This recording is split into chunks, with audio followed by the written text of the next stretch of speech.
வரலட்சுமி நோம்புக்கு ரொம்ப ஈஸியாக குயிக்காக ரவை உருண்டை எப்படி செய்கிறதுன்னு பார்க்கலாம். ஒரு பேனுக்கு 1 டேபிள் ஸ்பூனோட நெய் போட்டு நல்லா சூடானதுக்கப்புறம் இந்த மாதிரி கட் பண்ண வச்ச முந்திரி பருப்பு போட்டிருக்கேன். அதையும் 1 நிமிஷம் நல்லா ஃப்ரை பண்ணிவிட்டு அதை ஒரு பவுலில் எடுத்து வச்சுட்டு அதே பேனுக்கு 1 கப் அவ்வளோ மீடியம் ரவையை எடுத்திருக்கேன். அதையும் போட்டு நல்லா மிக்ஸ் பண்ணிக்கோங்க. நல்லா மிக்ஸ் பண்ணணும், இல்லைன்னா அது வந்து அடி பிடிச்சிரும். இந்த மாதிரி மிக்ஸ் பண்ணிக்கிட்டே இருங்க. ஒரு 7-8 நிமிஷம் நல்லா இந்த மாதிரி மிக்ஸ் பண்ணிங்கன்னா போதும். இப்போ இது வந்து ரெடி ஆயிருக்கு. இப்போ இதை ஒரு மிக்ஸி ஜாருக்கு போட்டுக்கிறேன். போட்டு அதே கப்பில் ஒரு 1/2 கப் அவ்வளோ சர்க்கரையை போட்டு இது வந்து ஆன் ஆஃப் பண்ணிங்கன்னா போதும். நிறைய நேரம் ஒன்றும் ஆட்ட வேண்டாம். இந்த மாதிரி தரியாக ஆட்டி எடுத்துக்கோங்க.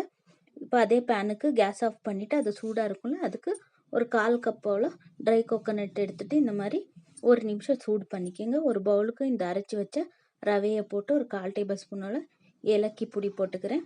போட்டு ஒரு வறுத்து வச்ச இந்த முந்திரி பருப்பையும் போட்டு இந்த ட்ரை கோகோனட்டை போட்டு நல்லா இந்த மாதிரி கையில் எல்லாம் நல்லா மிக்ஸ் பண்ணிக்கோங்க. இந்த சர்க்கரை வந்து இந்த மாதிரி சூடாக இருக்கும்போது இந்த மாதிரி செஞ்சோம்னா நல்லா இது வந்து கரைஞ்சிரும் சர்க்கரையெல்லாம். இப்போ எல்லாம் நல்லா மிக்ஸ் பண்ணிவிட்டு ஒரு 1/4 கப் அவ்வளோ பால் எடுத்துருக்கேன்.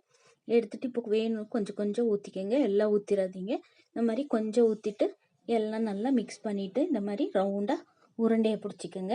இது வந்து வேணும்னா இன்னும் கொஞ்சம் பால் ஊற்றி நல்லா மிக்ஸ் பண்ணிக்கோங்க. இப்போ பாருங்கள், இந்த மாதிரி ரவுண்டாக உருண்டையை பிடிச்சி எடுத்து வச்சுருக்கேன். இதே மாதிரி மிச்சம் இருக்கிறதையும் உருண்டை பிடிச்சி எடுத்து வச்சுருக்கேன். இது வந்து செய்ய தெரியாதவங்க கூட ஈஸியாக செஞ்சிடலாம். டேஸ்ட்டும் ரொம்ப நல்லாயிருக்கும். இந்த வீடியோ பிடிச்சிருந்தா லைக் பண்ணுங்கள், ஷேர் பண்ணுங்கள். மறக்காமல் ஷில்பா சேனலை சப்ஸ்கிரைப் பண்ணுங்கள். ட்ரை பண்ணி பார்த்துட்டு கமெண்ட் பண்ணுங்கள். தேங்க்யூ.